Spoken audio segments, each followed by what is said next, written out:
भाजपा के जो ज्यादातर नेता आते हैं वो धर्म की बात करते हैं, जाति की बात करते हैं। तो आपको सोचना पड़ेगा कि भाई धर्म की बात और जाति की बात चुनाव के समय क्यों हो। जो नेता ये बात चुनाव के समय कर रहा है, इसका मतलब है कि उसके आधार पर आपसे वोट मांग रहा है। तो कह रहा है कि भाई धर्म के आधार पर वोट दो या अपनी जाति के आधार पर वोट दो, तो इसका मतलब है कि काम के आधार पर मांग नहीं सकता। काले कानून वापस तब लिए गए भाजपा द्वारा जब 2 महीनों में उत्तर प्रदेश का विधानसभा का चुनाव आ रहा, जब काले कानून के खिलाफ देश का सारा किसान आंदोलन कर रहा था, तब ये क्या कर रहे थे, इनके मंत्री के बेटे किसानों को अपनी जीप के पहियों के नीचे कुचल रहे थे उत्तर प्रदेश, और वही मंत्री इनके साथ मंच पे बैठा रहता था। यहाँ 5 सालों में 2 लाख, वहाँ 3.5 सालों में 21, सिर्फ 21 रोजगार दिलवाए। देखा उनका भाषण, कहने लगे कि ये कांग्रेस के नेता एक दूसरे को रन आउट करने में लगते हैं। उन्होंने की एक बात और असलियत कुछ और है। कह रहे हैं कि हम लोग रन आउट करते हैं, हिट विकेट इनकी पार्टी है। इनकी पार्टी पूरी तरह से बिखरी हुई है, बल्कि ये दूरबीन से जाकर ढूंढ रहे हैं पूरे राजस्थान में कि भाई हमारा नेता कौन बन सकता है, क्योंकि जो बड़े बड़े नेता थे उनको साइड कर दिया इन्होंने। हिट विकेट तो ये है राजस्थान में भाजपा वाले। आप न घड़ी घड़ी राम राम सा कासियान हो, अच्छे हो, मुस्कुरा रहे हो, खुश लग रहे हो। तो देखिए अभी त्योहार का समय था ना, अभी दिवाली हुई, तो त्योहार के समय हम सब क्या करते हैं, क्या करते हैं त्योहार के समय? हाँ, सफाई करते हैं, त्योहार के समय घर को साफ करते हैं, अच्छा खाने की चीज़ें बनाते हैं, मेहमान आते हैं हमारे घर, पूजा पाठ करते हैं हम। तो ये त्योहार का समय में हम करते हैं। और जब कटाई का समय होता है तो क्या करते हैं, खेती में जाते हैं, सुबह से शाम तक काम करते हैं, कटाई करते हैं। तो चुनाव का समय आता है तो हम क्या करते हैं, क्या करना चाहिए हमें? सफाई। देखिए चुनाव का समय होता है तो एक चीज तो आप कर ही रहे हैं, ऐसी सभाओं में जाते हैं हम और बड़े बड़े नेता आते हैं, अलग अलग पार्टियों की, उनकी बातें सुनते हैं, फिर उन बातों का हम अनुमान लगाते हैं कि भाई इन बातों में वजन है कि नहीं है, लगाते हैं कि नहीं। फिर हमें अपना अनुभव देखना चाहिए कि चुनाव का समय है, आगे भविष्य में 5 सालों के लिए क्या होगा हमारे प्रदेश में, हमारे प्रदेश में 5 सालों से क्या चल रहा है, इसका हम अनुमान लगाते हैं। हम देखते हैं कि भाई हमारा अनुभव क्या है, क्या हमारी तरक्की हुई है, क्या जो सरकार हमारी जो चल रही है उसने हमारे लिए अच्छे अच्छे काम किए हैं कि नहीं, इसका हम आकलन करते हैं। और हम जब ऐसी सभाओं में आप लोग आते हैं तो एक बात बहुत ज़रूरी है कि आप ध्यान से हमारी बातें सुने, चाहे हम हो चाहे भाजपा के नेता हो, ध्यान से हमारी बातें सुने और कोशिश करें इसका अनुमान लगाने का कि इन बातों में कुछ वजन है कि नहीं है कि नहीं। तो अभी हाल ही में मोदी जी आए थे राजस्थान, मैंने देखा उनका भाषण, कहने लगे कि ये कांग्रेस के नेता एक दूसरे को रन आउट करने में लगते हैं, ऐसा बोला उन्होंने। तो मेरे मन में ये बात आई कि भाई इनके बातों में तो कोई वजन ही नहीं है। हमारे सारे नेता, हमारे सारे कार्यकर्ता एकजुट होकर मजबूत बनके रणभूमि में उतरे हुए हैं, बल्कि इनको भाजपा की अपनी स्थिति देखनी चाहिए। इनकी स्थिति क्या है, बिखरी हुई है इनकी पार्टी। हिट विकेट तो ये है राजस्थान में भाजपा वाले। तो ये बात उन्होंने की एक बात और असलियत कुछ और है। कह रहे हैं कि हम लोग रन आउट करते हैं, हिट विकेट इनकी पार्टी है। इनकी पार्टी पूरी तरह से बिखरी हुई है।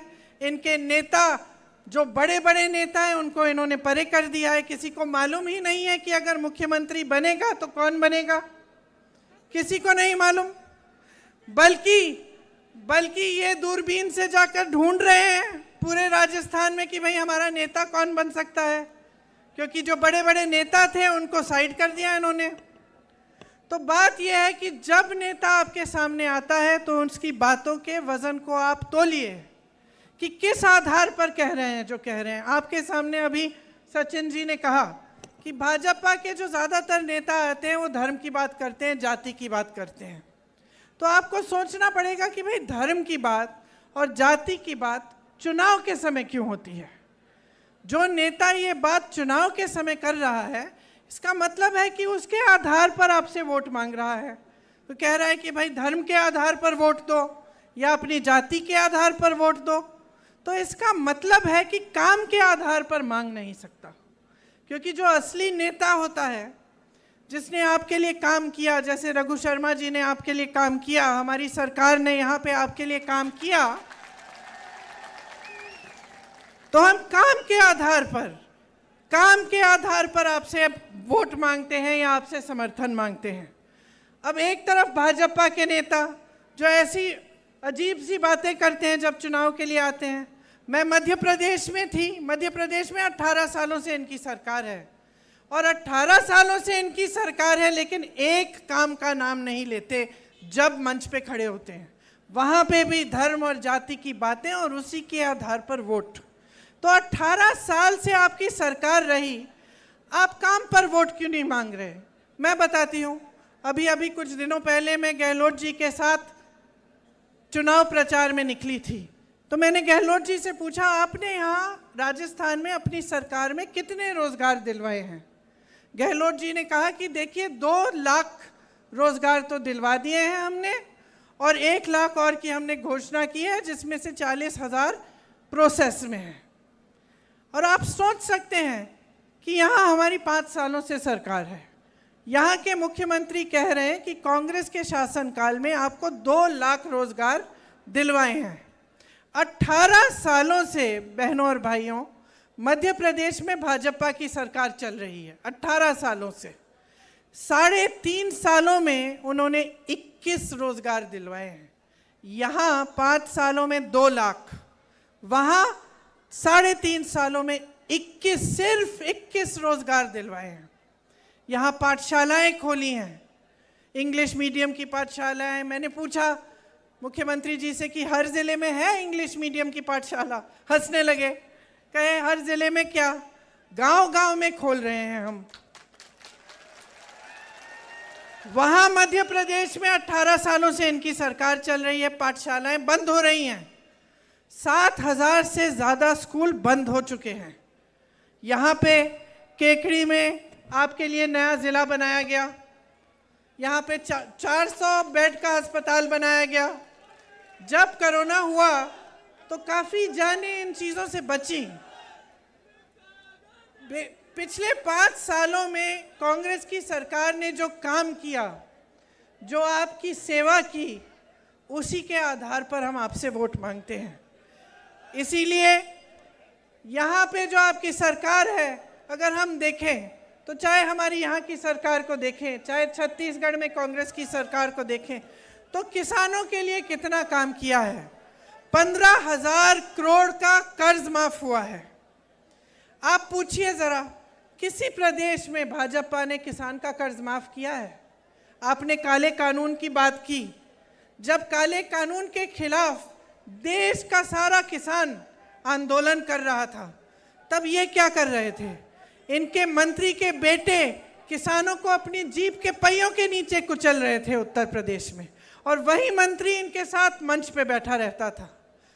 जब वो काले कानून आए, तब किसान की कोई सुनवाई हुई? 1 साल होने वाला था, किसान सड़क पे बैठा रहा। सैकड़ों किसान शहीद हुए। पानी नहीं था, बिजली भी नहीं थी, उस समय सड़क पे ही बैठे थे, लेकिन उनकी सुनवाई नहीं हुई। सुनवाई तब हुई, काले कानून वापस तब लिए गए भाजपा द्वारा, जब 2 महीनों में उत्तर प्रदेश का विधानसभा का चुनाव आ रहा था। चुनाव आने तक कोई सुनवाई नहीं हुई। हम जब कहते हैं प्रदेशों में कि हम कर्ज माफ करेंगे किसानों के, तो मालूम है ये लोग क्या कहते हैं? क्या कहते हैं? कहते हैं पैसे नहीं है इन चीज़ों को करने के लिए। जिस समय किसानों का आंदोलन चल रहा था, उस समय उत्तर प्रदेश के किसान का 15,000 करोड़ का बकाया था, गन्ने का बकाया। गन्ने का 15,000 करोड़ का बकाया था। उसके थोड़े ही बाद मोदी जी की सरकार ने कहा कि हम 20,000 करोड़ रुपए खर्चेंगे, दिल्ली का जो संसद भवन है उसको सुंदर बनाना है। तो हम उस समय पूछ रहे थे कि ये जो 15,000 करोड़ का जो बकाया है गन्ने का, ये क्यों नहीं दे रहे हो? कह रहे थे हमारे पास पैसा नहीं है, किसानों के कर्ज को माफ करने के लिए पैसा नहीं था, लेकिन संसद को जो 70 साल से अच्छा खासा चले आ रहा था संसद भवन, उसको सुंदर करने के लिए आपके पास 20,000 करोड़ हैं। क्यों? क्योंकि उसको करने से आपका मान सम्मान बढ़ रहा है और किसानों की कोई परवाह ही नहीं है आपको। 2000 यूनिट यहाँ पे आपको बिजली की फ्री में मिली है, सिंचाई का बिल माफ हुआ है, यहाँ आवारा पशु की जो समस्या थी उसके लिए आपकी मदद के लिए सरकार ने सोचा कि किस तरह से मदद कर सकते हैं, तो 67 लाख मीटर की तारबंदी की। छत्तीसगढ़ में हमारी सरकार है, यही समस्या वहाँ थी, तो सरकार ने गोबर खरीदना शुरू किया, क्योंकि ये सोच थी कि अगर हम गोबर खरीदना शुरू करें तो लोग इस जानवरों को अपने घर में रख लेंगे, पाल लेंगे, क्योंकि उससे कमा लेंगे। तो बहुत उनकी सुविधा हुई। जो आवारा पशु घूम रहा था उसको लोगों ने रख लिया घर में, और सरकार ने गोबर खरीदी, गोबर का गोबर गैस बनाया, अन्य चीज़ें की, तो सबका फायदा हो गया। इसी तरह से हमारी सरकार यहाँ कह रही है कि हमारी सरकार दोबारा बनेगी तो हम भी गोबर खरीदना शुरू करेंगे यहाँ पे, ताकि राजस्थान में भी ये समस्या हल हो सके। और ये लंपी की जो बीमारी आई थी, इस समय भी 40,000 प्रति गाय का मुआवजा मिला था आपको। अन्य जगह जहाँ इनके प्रदेश हैं वहाँ पे इस तरह के काम नहीं होते, हम खुद देखते आ रहे हैं। इसलिए मैं कहती हूँ बातों का वजन समझो। ये जब कहते हैं कि आपके लिए करेंगे, इनसे पूछिए ना किया क्या है। मध्य प्रदेश में 18 सालों से सरकार चली आ रही है, वहाँ पे स्कूल बंद हो गए हैं, वहाँ पे आवारा पशु की समस्या इतनी ख़राब हो गई है कि पूरी रात पूरे दिन पहरेदारी करनी पड़ती है खेतों की किसानों को। किसी ने सुनवाई ही नहीं की, किसी तरफ से इनकी सुनवाई नहीं है।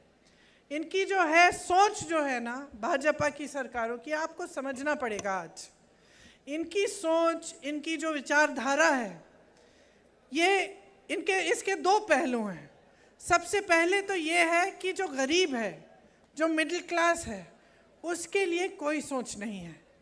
आपसे सींचना और आपसे खींचना और बड़े बड़े उद्योगपतियों को सींचना, ये उनकी नीति है। अब कैसे मालूम पड़ता है? कैसे मालूम पड़ता है? आपके कर्ज माफ़ करने के लिए कहते हैं कि पैसे नहीं हैं। बड़े बड़े उद्योगपतियों के इन्होंने हज़ारों करोड़ माफ़ किए हैं। आज इनके राज में मेरे ख्याल से देश के इतिहास में कभी ऐसा नहीं हुआ होगा कि देश का किसान 27 रुपये प्रतिदिन कमाता है, और अडानी जी एक इंसान, एक अडानी 16,000 करोड़ रुपए एक दिन में कमा रहा है। सोचिए ये पैसे आ कहाँ से रहे हैं?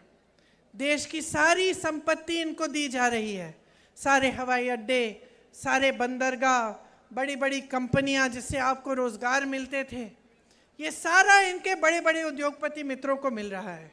यहाँ सरकारी कर्मचारी रो रहा है, कह रहा है भाई पुरानी पेंशन दे दो हमें वापस।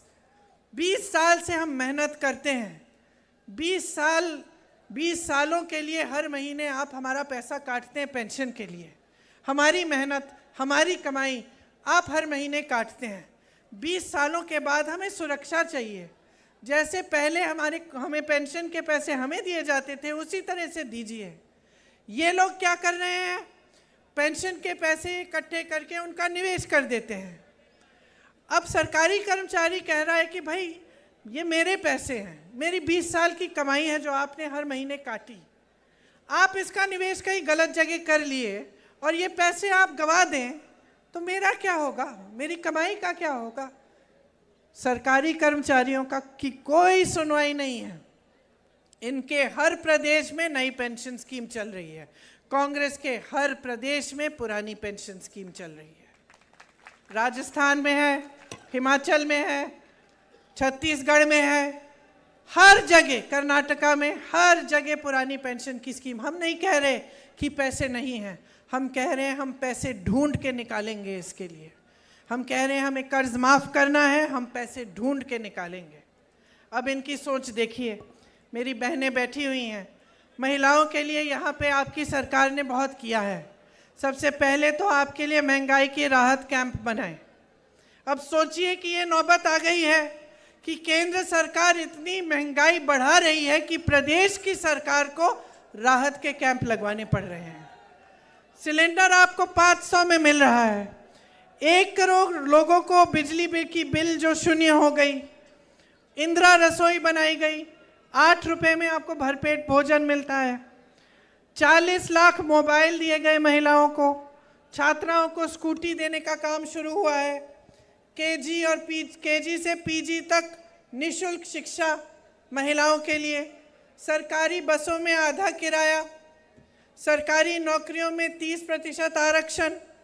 10वीं पास होने पर 10,000 रुपये, 12वीं पास होने पर 20,000 रुपये।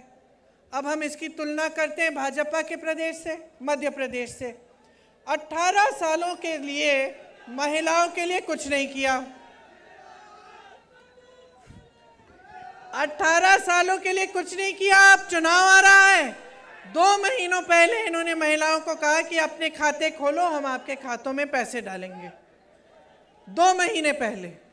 18 साल से इनकी सरकार चल रही थी। 18 सालों से महिला की कोई सुनवाई नहीं थी।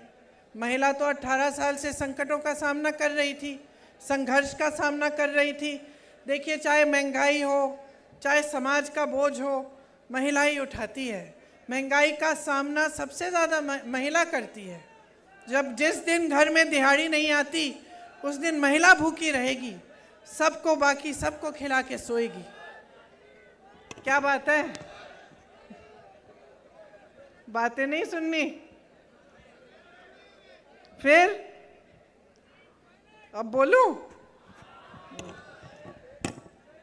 तो चाहे हम महिलाओं की बात करें, चाहे हम किसानों की बात करें, चाहे हम सरकारी कर्मचारियों की बात करें, चाहे हम छोटे, जहाँ यहाँ बहुत सारी छोटी दुकानें हैं, छोटे बिजनेस हैं। अब देखिए, आज देश की परिस्थिति क्या है, केंद्र की जो भाजपा सरकार है उसकी नीति क्या है, इसको समझते हैं हम। नीति ये है कि अडानी जी, अंबानी जी जैसे जो बड़े बड़े 5-6 उद्योगपति हैं, उनको देश की सारी संपत्ति सौंप देते हैं।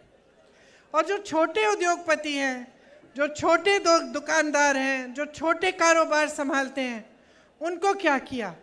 पहले नोटबंदी की, सबको बोला कि भाई कतार में खड़े हो जाओ, देशभक्ति की बात है, आप लोग खड़े हो गए। हुए कि नहीं? अंत में क्या हुआ? कोई काला धन वापस नहीं आया। अंत में नुकसान तो छोटे कारोबारों का हुआ, छोटे बिजनेस वालों का, छोटे दुकानदारों का हुआ। नोटबंदी हुई, उसके बाद कोरोना आया। कोरोना में आपको कोई राहत नहीं दी।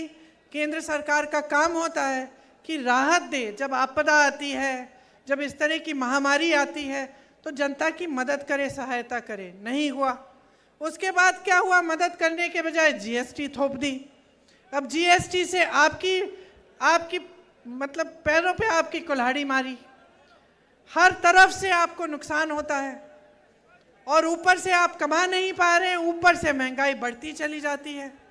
हर चीज़ पे जीएसटी है। तो अब हर स्तर पे अगर आप देखेंगे तो आपको दिखेगा कि केंद्र सरकार की जो नीतियां हैं उससे आपके लिए कुछ नहीं हो रहा है। और जहाँ जहाँ इनकी प्रदेश की सरकारें हैं, वहाँ स्वास्थ्य की सुविधाएं ठप है, शिक्षा की सुविधाएं ठप है। आपके लिए, किसानों के लिए जो सुविधाएं हैं वो ख़त्म है। तो आपके सामने 1-2 राहें हैं। आप इधर खड़े हैं, एक तरफ आप बीजेपी को चुनेंगे, भाजपा को चुनेंगे, तो आप देख सकते हैं कि किस तरह की नीतियां आपके प्रदेश में लागू होंगी। किस तरह के जो जितने भी अच्छे काम कांग्रेस पार्टी कर रही है आपके लिए, वो सारे बंद हो जाएंगे। ये पुरानी पेंशन की स्कीम, ये किसानों का कर्ज माफ़ होना, ये बिजली की बिल जो फ्री है, ये सब बंद हो जाएगा। ये कुछ भी कहें, कैसी भी घोषणाएं करें, मध्य प्रदेश में इन्होंने 22,000 घोषणाएं की। 22,000 घोषणाएं, इतनी घोषणाएं कि खुद इनको याद नहीं होगी। 22,000 घोषणाएं की, 22 तक इन्होंने पूरी नहीं की हैं। 18 सालों से इनकी सरकार चल रही है। तो मैं आपसे ये कहना चाहती हूँ कि देखिए, स्वास्थ्य में भी आपके लिए काम हुए, अस्पताल खुले, चिरंजीवी योजना आई। मैं ऐसे लोगों से मिली हूँ यहाँ आते वक्त जिनका हार्ट का पूरी सर्जरी सरकार के द्वारा हो गई। मुझे कहा कि दीदी एक भी पैसा नहीं भरना पड़ा। एक लड़का था, उसे कैंसर था, छोटा सा बच्चा, उसके पिताजी ने मुझे बताया कि जितनी भी दवा थी सब सरकार द्वारा हो गई। ये जो चिरंजीवी योजना है, आपको इसमें 25 लाख तक आप इलाज करा सकते हैं। ऐसी योजनाएं भाजपा के प्रदेशों में नहीं है भाई और बहनों। युवाओं के लिए मैंने पहले कहा ही कि 2 लाख से अधिक नौकरियां बनी हैं और 1 लाख की घोषणा हो गई है, जिसमें से 40,000 अभी प्रोसेस में है, इनकी प्रक्रिया शुरू है। हमने एक कानून बनाया है। हम समझते हैं आपकी पीड़ा क्या है कि आप इतनी मेहनत से अपने बच्चों को पढ़ाते लिखाते हैं, फिर बच्चे पेपर भर्ती की परीक्षा करते हैं, उसमें पेपर लीक कर लेता है कोई या कोई घोटाला हो जाता है। हम समझते हैं कि कितनी पीड़ा होती है, क्योंकि आप मेहनत करते हो, प्राइवेट में ट्यूशन भी करा देते हो, फीस भरने के लिए खूब मेहनत करते हो, बच्चे मेहनत करते हैं, बच्चे अपना भविष्य उज्जवल देखना चाहते हैं, और फिर भी उसमें पेपर लीक हो जाए तो इसमें बहुत पीड़ा होती है, बहुत नुकसान होता है नौजवानों का। तो इसलिए हमने यहाँ कानून लागू करना है जिसमें जब पेपर लीक होता है, जो भी पेपर लीक करता है उसको पूरे जीवन की सजा मिलेगी अगर उसको पकड़ा जाएगा तो। ऐसा कानून किसी राज्य में नहीं बनाया गया है। यहाँ पानी की भी सुविधा लाखों परिवारों को मिली। आप मध्य प्रदेश जाइए, इनके अलग अलग प्रदेशों में जाइए, बड़ी बड़ी बातें हैं, इश्तिहार तो बढ़िया बढ़िया दिख जाएंगे, नेता बढ़िया बढ़िया बातें करेंगे, लेकिन धरातल आप ये काम नहीं देख पाएंगे। तो देखिए, आपको समझने की ज़रूरत है कि जैसे मैं कह रही थी, आप दोराहे पे खड़े हैं। एक तरफ भाजपा की नीतियाँ, एक तरफ कांग्रेस की नीतियाँ। वो आपसे आपकी संपत्ति ले रहे हैं, बड़े बड़े उद्योगपतियों को दे रहे हैं। हम ये समझते हैं कि लोकतंत्र में सरकार की कोई संपत्ति नहीं है। हम समझते हैं कि सरकार की पूरी संपत्ति जनता की होती है। जहाँ जहाँ हमारी सरकारें हैं, हमारा प्रयास रहता है कि आपके जेब में आपके पैसे आएँ, चाहे वो किसानों के कर्ज माफ़ करने के ज़रिए हो, या फ्री में बिजली दिलवाने की, या फ्री में शिक्षा दिलवाने की, या फिर आपको रोज़गार दिलवाने की। ये सब बातें जो है, ये एक अलग तरह की राजनीति है। ये राजनीति ऐसी है जो ग्राम को, गांव को मजबूत करने वाली राजनीति है, आपके हाथों में शक्ति देने वाली राजनीति है। इसलिए जो हम अगली सरकार में जब हम कह रहे हैं कि अगर सरकार बनेगी तो हम कुछ गारंटी लाएंगे, वो भी हम इसी सोच से ला रहे हैं। एक तो ये जो ओपीएस है, पुरानी पेंशन की स्कीम, इसको हम कानून द्वारा लागू करेंगे, मतलब कानूनी गारंटी होगी ये। दूसरा, 1 करोड़ परिवारों को 500 रुपये में सिलेंडर दिलवाएंगे। महिला मुखिया को 10,000 रुपये सालाना दिलवाया जाएगा, जो परिवार की महिला मुखिया होती है। 2 रुपये प्रति किलो गोबर को खरीदा जाएगा आपसे, मतलब कि वही जो हमने छत्तीसगढ़ में लागू किया यहाँ लागू होगा, ताकि ये जो आवारा पशु की जो समस्या है थोड़ी कम हो जाए। सरकारी कॉलेज में जो फर्स्ट ईयर के छात्र हैं उनको लैपटॉप और टैबलेट दी जाएगी। आपदा से पीड़ित जो परिवार हैं उनको 15 लाख तक फ्री बीमा मिलेगा, और अंग्रेजी मीडियम शिक्षा की सब छात्रों को गारंटी होगी। ये हम, अगर हमारी सरकार फिर से बनेगी तो ये हम गारंटी करते हैं कि ये चीज़ें हम लागू करेंगे। और जितनी भी स्कीम हमने चलाई हैं आपके लिए, जितने काम हमने 5 सालों में करके दिखाए हैं, वो काम हम निरंतर करते चले जाएंगे। भाजपा आएगी बहनों और भाइयों तो ये सब बंद हो जाएगा। गलत फहमी में मत पड़िए। आपको सिर्फ इनके प्रदेशों में देखना है कि क्या हो रहा है। आपको पता चलेगा कि जो इनकी नीतियां हैं ये जनता की कमर तोड़ रही हैं। महंगाई, बेरोजगारी आज चरम पे है, पूरे देश में लोग परेशान हैं। यहाँ से आप बाहर निकलेंगे तो आपको पता चलेगा कि इनकी जो नीतियां हैं उनसे बचा कर रखा है आपको राजस्थान की प्रदेश सरकार ने। महंगाई और बेरोजगारी का सामना करने के लिए आपको मजबूत बनाने का प्रयास किया है और ये प्रयास बंद नहीं होगा। आपको अच्छी तरह समझना चाहिए कि जब ये सिलेंडर की बात करते हैं, सिलेंडर का दाम कौन तय करता है? प्रदेश की सरकार नहीं तय करती। सिलेंडर का दाम केंद्र की सरकार मतलब भाजपा की मोदी जी की सरकार तय करती है। पेट्रोल डीजल का दाम कौन तय करता है? गहलोत जी की सरकार नहीं तय करती, ये मोदी जी की सरकार भाजपा की जो है दिल्ली में ये तय करते हैं। जीएसटी का पैसा कहाँ जाता है? ये प्रदेश की सरकार में नहीं जाता, जीएसटी का पैसा केंद्र सरकार को जाता है। तो ये सारे काम केंद्र सरकार के हैं। इनकी जिम्मेदारी थी कि पेट्रोल डीजल के दाम कम करें, इनकी जिम्मेदारी थी कि महंगाई पे रोक लगाएं, इनकी जिम्मेदारी थी कि ये जो सिलेंडर के बढ़ते हुए दाम हैं इनको रोकें। इन्होंने नहीं किया। आपको इससे बचाने के लिए यहाँ महंगाई के राहत कैंप लगवाए गए, सिलेंडर का दाम कम किया गया, किसानों को राहत दी, कर्ज माफ़ किए। ये सब आपको बचाने के लिए इनकी नीतियों से किया गया। इसीलिए आपको अच्छी तरह से समझना पड़ेगा कि आज जो परिस्थितियां हैं वो आप बदलना चाहते हैं, आप आगे बढ़ना चाहते हैं, या आप इन परिस्थितियों को ऐसे रखना चाहते हैं कि आपको राहत मिलते जाए, आपको की सहायता होती जाए।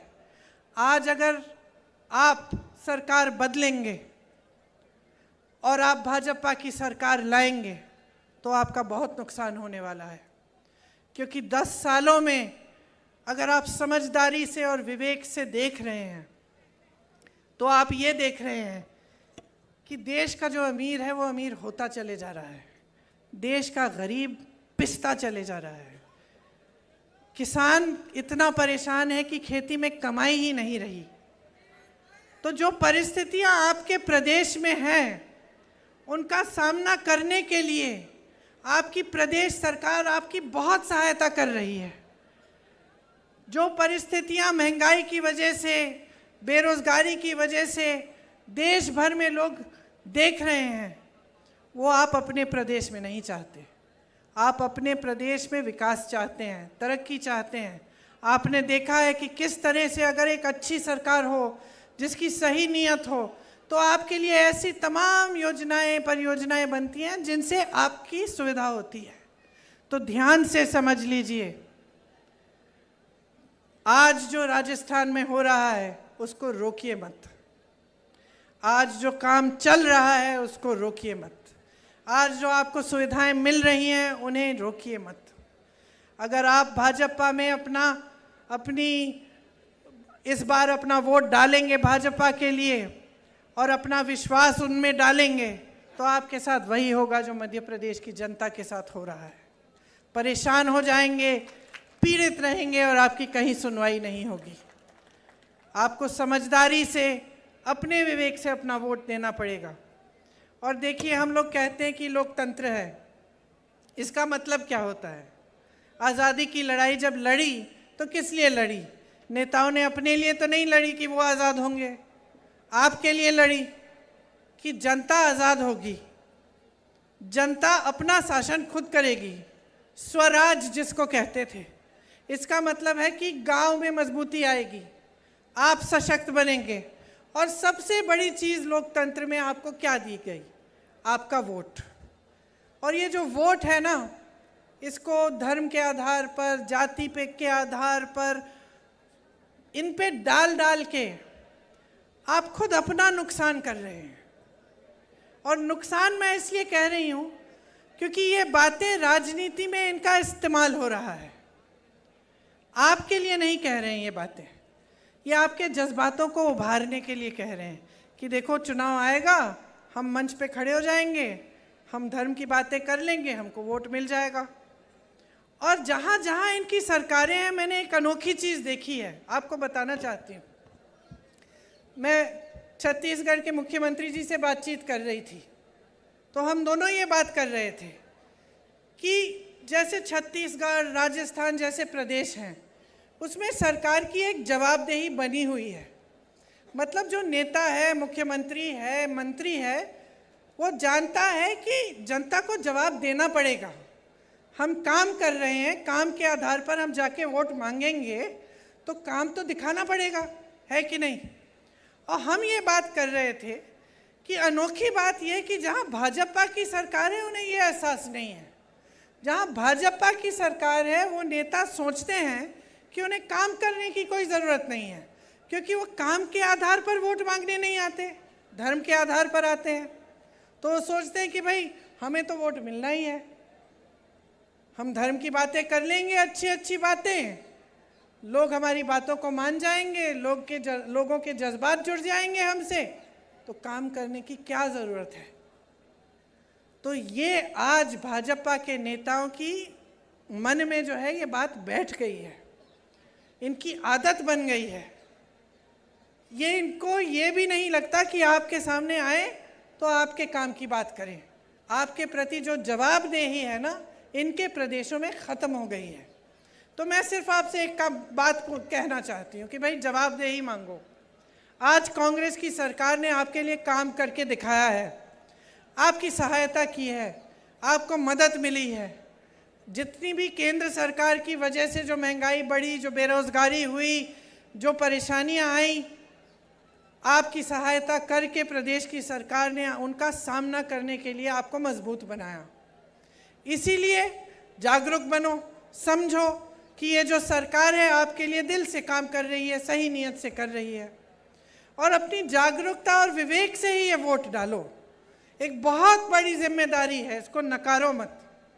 कोई आकर फिजूल की बातें करे, आपके सामने इधर उधर की बातें करे, इनकी बात मत मानो, बहुत हो गया है। देश बिगड़ रहा है। 10 सालों से देश में केंद्र में इनकी सरकार चली आ रही है। 10 सालों से बार बार यही बातें, जैसे पायलट जी ने कहा, कभी भारत पाकिस्तान, कभी हिंदू मुसलमान, कभी धर्म, कभी जाति। इससे आपका नुकसान हो रहा है, सिर्फ इनका फायदा हो रहा है। सोच लीजिए, एक दूसरे को लड़ाने में कभी आपका फायदा नहीं होता, कभी किसी गरीब का फायदा नहीं होता। लड़ाइयाँ झगड़े होते हैं, घृणा होती है, समाज में फूट फैलती है, तो आपका नुकसान होता है। आपने कभी देखा है कि किसी नेता का नुकसान हुआ? आपने कभी देखा कि कोई दंगा हो गया और उसमें नेता का नुकसान हो गया, उसका कुछ खराब हो गया, उसको चोट आ गई, उसके बच्चों को चोट आ गई? कभी देखा है? कभी नहीं, कभी नहीं। तो समझ लो कि इन बातों से नुकसान हो रहा है आपका। राजनीति होनी चाहिए आपके विकास के लिए, सीधी सी बात है। नेता का कोई धर्म नहीं होता, नेता का धर्म होता है सेवा करना। यही सबसे बड़ा धर्म होता है नेता का। हमारे देश में हम सब धार्मिक लोग हैं, सबके दिल में धर्म है, ऐसा नहीं है कि किसी के में नहीं है। चाहे किसी भी धर्म के हों, चाहे हम हिंदू हों, मुसलमान हों, ईसाई हों, बौद्ध हों, कुछ भी हो, अपने धर्म को हर हिंदुस्तानी मानता है और उसकी श्रद्धा है उसके प्रति। लेकिन राजनीति में नेता को ये समझना पड़ेगा कि उसका सबसे बड़ा धर्म देश सेवा, जनता की सेवा है, और ये समझाना आपका काम है। अब आपने 10 सालों से देख लिया, बड़े बड़े आप इश्तिहार देखते हैं, ऐसा लगता है कि देश बहुत तरक्की कर रहा है। तो ठीक है, देश तरक्की कर रहा है, तो भाई तुम तरक्की क्यों नहीं कर रहे हो? अगर देश तरक्की कर रहा है तो गरीब तरक्की क्यों नहीं कर रहा है? तरक्की कांग्रेस के प्रदेशों में आ रही है क्योंकि कांग्रेस की सरकारों की नीतियां आपके लिए, गरीबों के लिए हैं। आप बाहर जाएं, भाजपा के प्रदेश में तो देखिए, देश की नीतियां देखिए केंद्र सरकार की, तो आपको पता चलता है कि क्या हो रहा है देश में।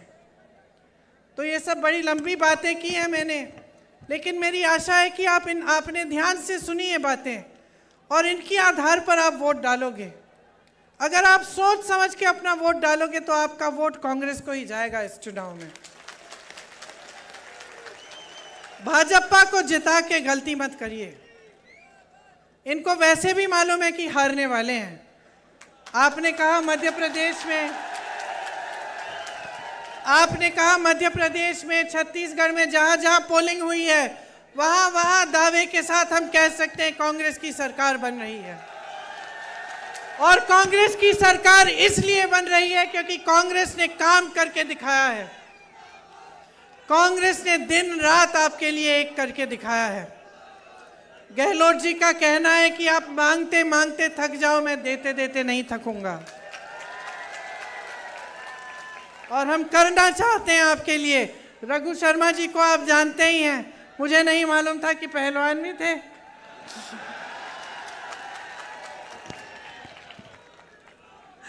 तो इनको भारी बहुमत से जिताओ, आपके लिए लड़ेंगे। जितना काम कर सकते हैं आपके लिए करके दिखाएंगे। आप सबको बहुत बहुत धन्यवाद, बहुत ध्यान से आपने मेरी बातें सुनी। जय हिंद।